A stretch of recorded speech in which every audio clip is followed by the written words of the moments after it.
Welcome, ladies and gentlemen, everyone in between and outside of those parameters.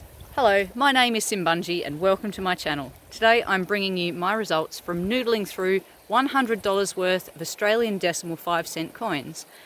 That means that I have closely checked 2,000 individual 5-cent coins to bring you the best of the best. You are here for the glory moment. You're here to see what I found in my bag of 2,000 coins. I am not willing to subject you to watching me noodle through 5-cent coins. It's a very slow labour of love, but it is something I really enjoy doing, and it's worthwhile. And I'll show you why today, because there are fun things, there are funny things, and there are cool things that are worth a little bit of extra money if you were to ever sell them. So what did I find? Let's start with the non-coin stuff. I tend to get from my bank, if I can, returns bags, so unrolled coins. It saves the bank a lot of effort. I've gone through this in a lot of other videos, but it means that I have to get a bulk amount. To do this bulk amount of 2,000 coins, it did take me a couple of days. It would have made the worst live stream noodle of all time, and yeah, so you're just getting the best. Over-the-counter returns, it's been the coins that are being returned have been run through a small machine, and odds and ends do come through occasionally. I have found a nail in the past and a thumbtack, which I said I'm glad I didn't plunge my hand straight into that bag and get pricked. Well, this time around I found this one. This is not a coin. This is not even coin related. It's a piece of an old photograph out of someone's pocket, like pocket lint or something interesting that looks like a piece of wall. And here's a spring out of a pen. So you do get funny things like that. What else did I find in this bag? Here we have 10 sen. From Malaysia, I found one of these. And I find these quite frequently in my 5-cent noodles. They are the same size as an Aussie 5-cent coin, so yeah, another one of them. What else did I find? Let's bring all these up here. Tuataras, New Zealand coins. 1, 2, 3, 4, 5, 6, 7, 8 New Zealand Tuataras, 5-cent coins. These coins are no longer used in New Zealand, so interesting that they keep cropping up in Australia. They are the same size as our 5-cent coin. I think they are demonetised, don't quote me. You can probably still cash them in New Zealand, but I don't think they're a circulating currency anymore. Interesting that I got so many of them. What else did I find?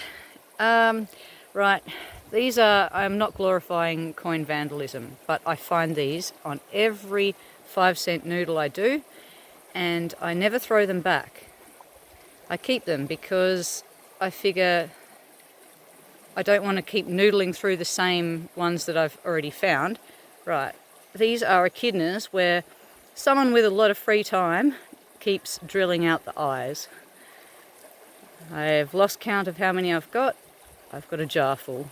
So that's one lonely, sad person vandalising, and well, they could probably say the same thing about me, picking them up at the other end and making a YouTube video about it. But yeah, I'm going to see how many of these I can find over the course of my noodling career. Please don't vandalise coins, it's just dumb, especially if they're key dates, but thankfully none of these are. Like, these are both 2000s, and they're not flamingo era, and they don't have sticky beaks, so it's just a strange thing. Like, surely you've got a better use for your own time than that. I found my first 2021 5-cent coin. And these are going, I reckon they are going to be a high mintage coin.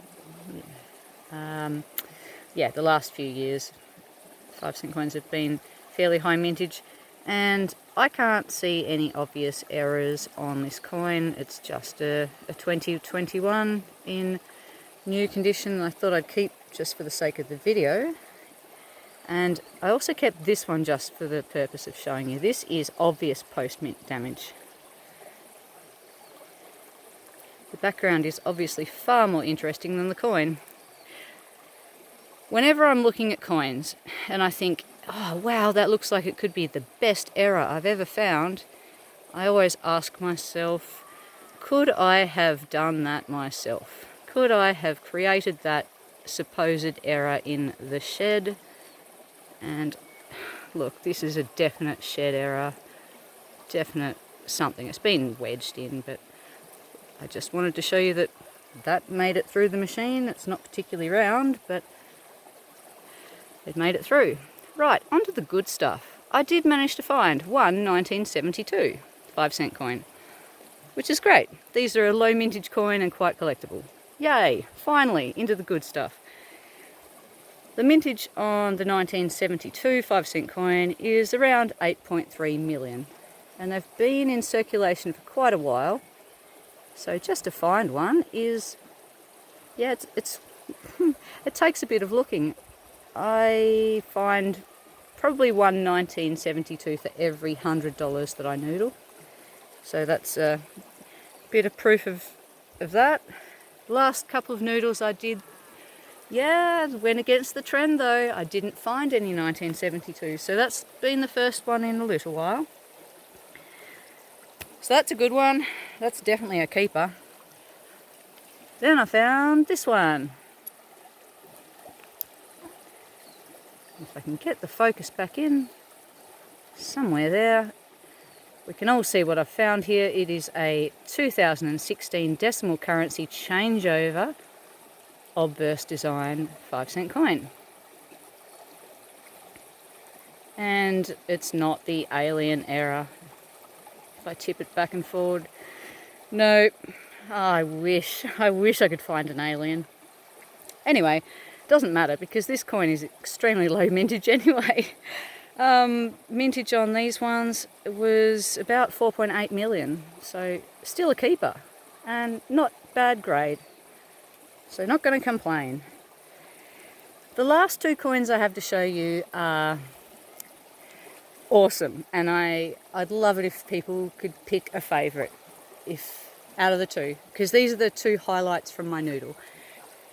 Two quite unexpected things, right? One is an error coin and one is a not meant to be in the bag coin. We'll start with the error coin and I'll try and explain what it is. If I get the focus back in here, and I'll bring you the coin. The coin is standard echidna,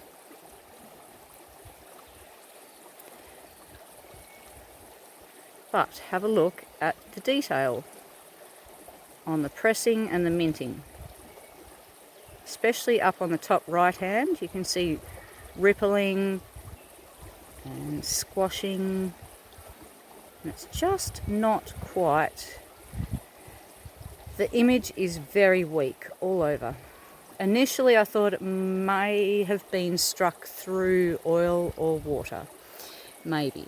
And on the other side, this is a 2004 5-cent coin, reasonably new, but again, see, the other side is the same. So this is the obverse, so the front of the coin here. Look at how dimpled it is and how there is such a lack of definition in all the lettering and the image. And if you look along the reading, which is practically non-existent, it has spots where it is, but it's not quite. But it's extremely rounded and smoothed off.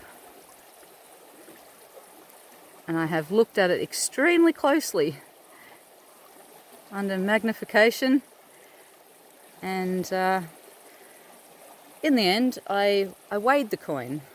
I weighed this little coin, and the planchet weight is slightly under. Come back into focus.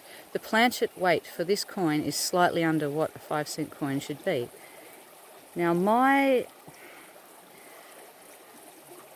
my assumption on what is going on here is if there is no wear on the edges, it's brand new looking, the details are weak and sort of, it's almost as though there wasn't enough metal in the press to extrude out and create a clear, defined image. Yeah, undersized planchet, I think, is my guess on that one. And it's really, really cool because it's affecting both sides and affecting, yeah, the rim. It looks like a really rounded coin, but it's still brand spanking new. So that is one of the coolest error coins I've found in a while. I've found oversized planchets where you get tilted and partial collar errors and broad strikes because the planchet doesn't fit into the die press. But this time the planchet has fit in, but there wasn't enough metal in the planchet to create a really well struck and neat looking coin. That is my guess on that one. So I haven't had it confirmed, but that's really what I'm thinking on that one. That is cool. And I'm wondering if anyone else has ever found a similar example. And the final 5-cent coin in the bag, the final coin in the bag, right? So this is why I'm asking you guys to pick your favourite because I'm undecided. Is it the error coin that could potentially be undersized planchet with poorly defined and unfilled areas and lots of, like waves and noise in the actual pressing? Or was the best coin in the bag this one here? This is a rather well-worn 1921 threepence. So we've got George V on the front there, and this coin is really well worn. A lot of the detail is gone, but that's kind of an aside point because this is 925 silver. This is Australian pre-decimal coinage that has slipped through. In my hand should be 1.3 grams of silver, but considering the wear state of this coin, look, 1.1 maybe. And I did find I did noodle this bag of coins in 2022, right at the end of December. So this coin in my hand may have counted towards my silver stacking challenge, but I didn't end up needing it to get myself over the line. But that's pretty cool. Like, I've only ever found 3 silver coins in my noodles. In all the years I've been noodling, which is only like 3 years, it's not that long. So far I've found a one round 1966 50-cent coin in a bag of return 50s. I've found a florin in a bag of 20-cent coin returns, and now I've found a threepence in a bag of 5-cent coin returns. So that's pretty cool. You can find what is deemed junk silver, Aussie pre-decimal silver, in your noodles. There are ways to find it. It's definitely not a get-rich-quick scheme, and it's probably not a valid stacking technique. You are going to take a long time before you find enough silver to really have anything to boast about. But I think it's cool that I found 3 silver coins, That's something. Anyway, I would love to hear what people think about their favourite coin from my hunt. I've got the changeover, I've got the 72, I've got the small planchet, and I have got the threepence. Please leave a comment below. Well, that's about it, I suppose. And I would love to just say thank you to all my new subscribers. Hello, thank you. My channel is a little bit random. You'll find bits and pieces of all different stuff here. It's mainly coins, a little bit of silver stacking, and just whatever I find interesting. So thanks for coming along for the ride. I'll sign off there. Catch you next time.